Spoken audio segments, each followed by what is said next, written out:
Street Trader was just added to Squad Busters, which means you know I'm gonna pick it up and take that new skin for a spin. And I'm gonna be honest, I don't know why they added the Street Trader other than the fact that they had planned to add it, because the Spooky Trader is kind of just cool, like so cool. I don't know why I'd use anything else. But this video, I'm gonna show you some Street Trader gameplay, so let's jump right into it. Okay, Unicron attacks. You know, this is a great mod for a trader because you need the healing and there's going to be a lot of coins which you then turn into gems. So you can really push the leaderboard. And if you don't have traders, you will get wrecked. So I popped some chickens off rip to get a quick start into the middle. And now I'm in the middle with a ton of speed, swing around, stop at that chest, get another chicken, use it, which means even more boots, and I can keep running. And I pause for a moment. I grab the Colt. I do want to build the trader here, but I got a lot to do. Woo! All this loot, baby. So from here, I grab a whiz. And what I'm looking to do is, honestly, as soon as my Colt is fused, I should move in on a trader. Here's a trader. All right, bet. Haven't actually fused the thing yet, but when it's there, it's there. Didn't have the option for the Colt. We move in on a trader, and even just the one is going to start to be nice, but I find you really need 3 to get a meaningful amount of healing. Now this, hey, let's just pretend I didn't do what you're watching on screen now. That is just impaired. But whatever! This is fine. This is fine. Swung back into the middle, didn't like my options, grab a Dynamite. Dynamite's pretty legit. He's still very squishy. I'm still sus of him unfused, but he did get buffed recently-ish, and he's pretty legit, especially in this mod where, like, there's just a lot of stuff to hit, including this player, who decides to just get melted. Assuming that's a player. I don't know. Hard to know these days. And from here, ooh, I should swing up into the left. Please, Chisgule. So much loot. Do you see it? There's like loot everywhere. I also urgently need to squad up, so I think this choice is fine, especially because I can bust this certified bot egg currency. Yeah, not the worst. Would have preferred if I'd probably grabbed that loot though. But whatever. Now I think I worked on the El Primo more, but I would say the trader would be better at this point. And I've got the queen. I think the expo's already in. Yep, it is. Rage up. Dude, log that guy into the corner. I could have chased him, but I just figured I had so much loot to get. He can just walk away as far as I'm concerned. And now I'm like, right, I said I wanted to build a trader in this video. Let's actually use a trader. And now I move in on this player that I had the opportunity to take out before. Maybe I should have, because, dude, a fused El Primo and a fused battle healer, this is just taking way too long. This is what I find with players often, is that I'll move in, and then it's just not worth it, man. And I let him get away, and I honestly should maybe just... Now, the Unicron is back in the form we can't attack. So we bust that guy that was running back and forth before. We got him, baby. I go for the Dyna, which I think is fine. I've already got the spell slot on the whiz, so I'll take it. And this guy wants to stick around and find out. I'm all for it. I do rage up here. There it is. He runs. I'm like, fine, dude. I got plenty of stuff to do. Queen here's a nice take. Hammerhand, bot for sure, right? Has to be. Hook that thing. Squad up. Leon's in. And there's the Dyna. Looking good. From here, squad up again. Queen is nice. And yeah, trader just gives you a lot of range on that leaderboard. And oh man, I just ambushed the heck out of that guy. Catches trader on this guy He did pop me with something there, so I turn around and take out some more of his units. He's got just the tank left, but I think for the end here, we are chilling. Yes, sir. Pretty decent leaderboard position here with the 800 plus gems. Wow, still going. Okay. GG's. So, trader does a couple things that are really valuable in this particular mod. The healing is crucial, but the gem advantage is big. I find myself often taking risks that I don't need to take in this mod. I gotta stop. And since I'm close-ish on having the stars to open up a star chest, let's just spend a few coins and crack this thing open. Because, you know, dopamine hits, am I right? Here we go, baby. Tap, tap, tap. Tap, tap, tap. Oh, that can't be good. 3 stars, pretty cringe. But hey, if you're gonna spend coins and go and buy some star chests, consider using code Chisgule in the shop. It now supports my channel. A big thank you to Supercell for giving me the super creator status, and thanks for your support. Code Chisgule supports the channel. Now, it really wouldn't be a trader vid if I didn't put some Doppelgangers gameplay into here. And what I'm about to show you is the Goblin Doppelgangers with trader. Just, I don't even, like, I'm out of words. It's so ridiculous. Synergy is what it is. So first, we're just going to squat up a little bit. And the trader, honestly, doesn't even matter. I could have picked a Colt. Probably would have been better. The thing I need to do is just go back and forth here. We grab the Goblin, and then we should get a trader. And there it is. We take our... Oh, Bandit. I'm not opposed to the Bandit for the instant gemmies, actually. I'm not opposed. Goblin, let's try again. This time, maybe take a trader. Yeah, not a lot of options here. All right. We take the LT Gray. That's fine. And now, yeah, Colt is fine for just DPS, but I just go back and forth. I honestly could reroll at this point, but you're going to run out of rerolls really fast. And the thing I want to do in Doppelgangers anyways, especially because there's Goblin here, is squat up very quickly. There we go. And this is it right here, baby. This guy rolls up on me, though. Out of town, bro. Colt is the pick here to get that guy off our back, but he's already gone. And I think in hindsight, I should have just taken out these bridges so I couldn't be invaded. I really left myself open to invasion by leaving the bridges. I also gave myself a way out if I needed it, but I think not have left the bridges. Here we go again with the trader. Woo! That synergy is really good. Goblin again. And I think at this point, it's going to be a little tricky for me to actually get the combo. And I don't mind just picking up the coins. I'll do it. Almost doesn't even matter what I'm picking. Also, a weird chest respawn order, but whatever. Now, of course, the trader shows up. GG. I could refresh here, but it seems silly. I go for a Pam again. Doesn't really matter what I pick. The goal is to just keep going back and forth. Gabo trader. And I should turbo a little bit better there to get all of the... oh my god. Look at all these jammies. Yes, sir. So we're up to 400 on the board, and I get to pick a bandit. Now, at this point, my plan is, let's go take out some stuff with the bandit. But that guy's squad was actually maybe bigger than mine, and he had a better combat unit, so I was not about taking that fight. In fact, because I'm in first, I should not be taking any fight until I've switched to a combat unit. And the bandit, I would not classify as a combat unit. I mean, it's a supplier, right? So definitely wouldn't recommend it. And I don't even have the coins to switch anymore, which is actually kind of dangerous. And because there wasn't any way to get a bunch of boots the way I was playing, actually kind of a weird spot here. So there's really nothing for me to take out. I get this squad up, and I think Goblin is honestly a reasonable pick. The only thing is if I get chased down, I'm basically dead. So I need to get to a chest here. I grab this one. A little sloppy, but whatever. There's the bandit yet again. And there's almost nothing for me to take out here. I'm even pushing into the middle to be like, hey, please, is there something? Anything. That guy takes that chest. I scroll up there. That guy takes that chest. Bro, I'm in a spot of trouble, and then we get Witch.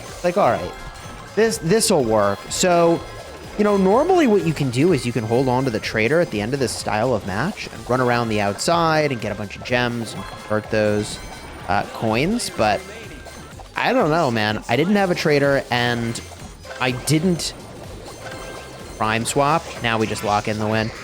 I didn't also have anything meaningful to kill with the bandit because everybody goes for that. Rush into the middle here to get some of those gems, and I think I'm actually just unkillable at this point. I don't think it's possible for me to lose units. Same for that guy. I don't know why I bothered wasting my time. That guy, however, with the max, yeah, cook one of his units there.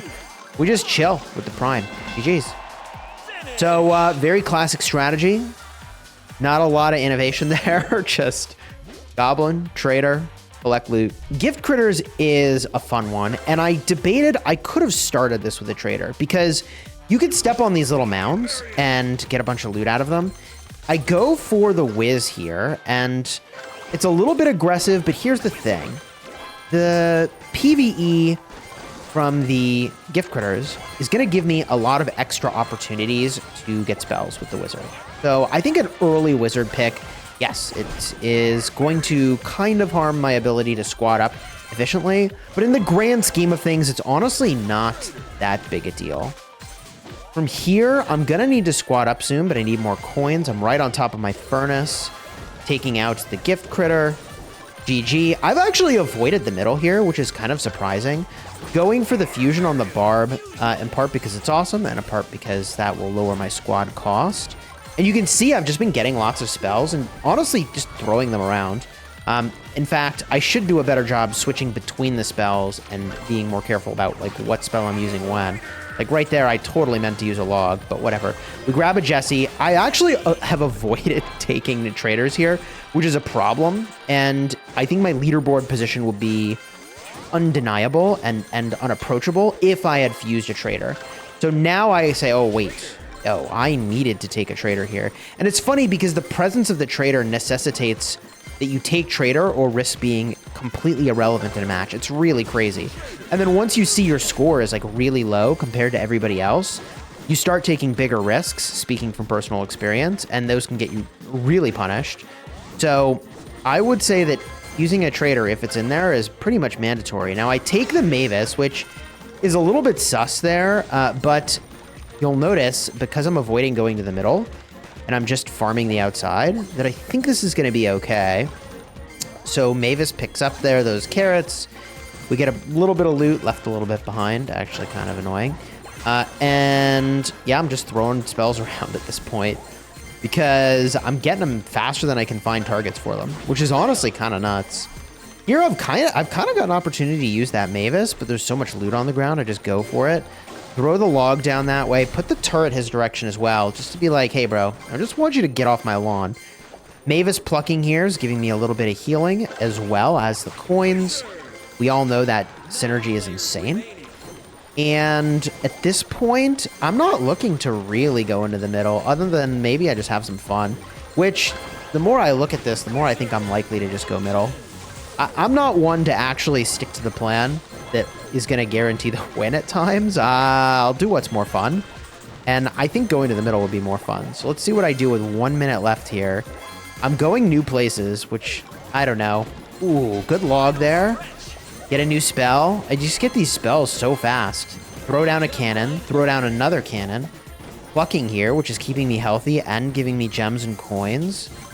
Looking pretty good. I got 45 seconds left. Am I going to go to the middle? That guy looks kind of scary, honestly. Swinging down, Optimus Prime. Feels a good bit safer to go to the middle now if that's what I'm going to do. 35 seconds left. Mortis would thicken up the squad a fair amount here. Yeah, I think at this point it's like, F it, I'm going into the middle, man. Might not work, which is honestly already kind of going poorly. I'm getting chased. Dude, I don't want to talk about people running all around chasing you endlessly. But whatever. Cruising through the middle. Kind of looking to pick a fight with someone weak, and there it is. Those two are committed. Yep, let's pop a few of them. GG. Clean it up. Farm it, baby. First place finish. GG. So yes, it was cheesy to stick around the outside and farm up the way that I was, but I went in the middle at the end. I think that's perfectly fair, right? All right, here we go. One more Unicron map. I really like the Unicron map. Honestly, if every map was the Unicron map, the game might just be better. And I suppose calling it the Unicron map isn't the way to describe it, because it's not his own special map. I take the trader early here, so I don't like picking trader early per se when I rush middle, but I don't hate the healing. What I miss is the punch, and people have really gotten smart about this, and they will push your squad when they see a trader. I throw down the lightning, I grab another trader, so I can keep healthy here with my chicken, which is going to drop very, very fast. I need to fuse on this chicken very quickly. Chicken is in, and I've got a lot of loot to clean up here. There's the giant skeleton, which goes down pretty easily with the help of the Megatron tank. I see there's a ton of loot up top. Oh, yeah. Battle Healer is a pretty nice pickup. So I got a lot of ways to stay healthy here, and I see this squad that pushes up onto my position. I don't know how much of the loot I get versus what he gets. Leave a comment, please, on what the trick is to making sure you get the loot instead of your enemy. And I'm not saying, like, the really obvious stuff, but like when both of you are on top of loot, how does the game decide which person to give it to? I've experienced this a lot with like the blue boxes. So I swing around here to make sure I get this Mega Knight, which I do, and left a few gems behind, but I can swing back for those in a second. And yeah, no, I'm not sure where I was going there. I did not do that well. And I really left my units to get busted there. That was some really poor quality of movement, but I get away with it because of my chicken boots. So GG, get a heart, and I'm back in it. And I'm still in first place, so we're kind of chilling. That's the guy. That's the guy that could have cooked me, but didn't. I think he lost a unit there. Whoopsies. And take out the guards. Looking pretty good. I'm trying to squat up. My cost is so low. Stay on target, definitely a bot. And here, very nice. Get the squat up. I go for the fusion because I was struggling to actually get the coins to get units in the squad. I don't know what that guy was doing. He just kind of looked at me and decided not to hit me. I go for the fusion yet again. So my squad cost is 15, bro. It is cheap. Now we start going for tanks. Now it's time. And I take a little detour here for the guards. I got a minute 30 left in the match here. So still a lot of time to squad up in a pretty meaningful way. You can see some of these other squads are pretty big, so I'm a little worried about that. Wiz is, I think, a perfectly fine pickup. In fact, I would even say Wiz is a high priority for this particular map because of all the spells that are going to drop. So we get our burger here for our tank. We've now got the Wizard Ice Wizard combo, which I'm going to deploy onto this guy, but he popped one of my units, which is honestly kind of annoying. Is what it is. It's just part of the game mod. Like, people will ambush you. That's true of squad busters in general, but I find this mod in particular, like, you look for those opportunities to pop a unit and you take them. Got a couple of this guy's units here. Now the Megatron's working on him. Oh, not Megatron, Unicron. I mean, I'm kind of cooking this guy, but he's only got 7 gems. So, decide to move on with life. There's an Elixir Golem here. Kind of cooking it. Grab the spell. Kind of debatable if I should have just stuck with that and not actually moved at all. And ton of loot to get here. Oh my god. This is what you want to see here. This is what you do in this game mod, is you start taking out those Megatron tanks. Bro. Looking pretty good. You get a ton of spells as you take out the Mega... Ooh, I'm shrunk. Get out of there, Cheesy. Get out of there. Yeah, that shrink spell was really timely. I definitely was positioned to take a fight, even though I was in first, but shrink spell does that, man. That'll stop you in your tracks. So you can see the Trader difference here is huge. The majority of these games won because Trader is not only healing, but he's also dropping tons of gems. And it's funny because he used to drop half as many gems, and he really was not that exciting. But you double the gems he drops, and it turns out he's actually really crazy. If you want to see more Trader gameplay, check out my Spooky Trader video right over here. The Spooky Trader theme, I think it looks pretty good. But to be honest, I think the Spooky Trader skin looks better. But check the video over here. You can see what I mean.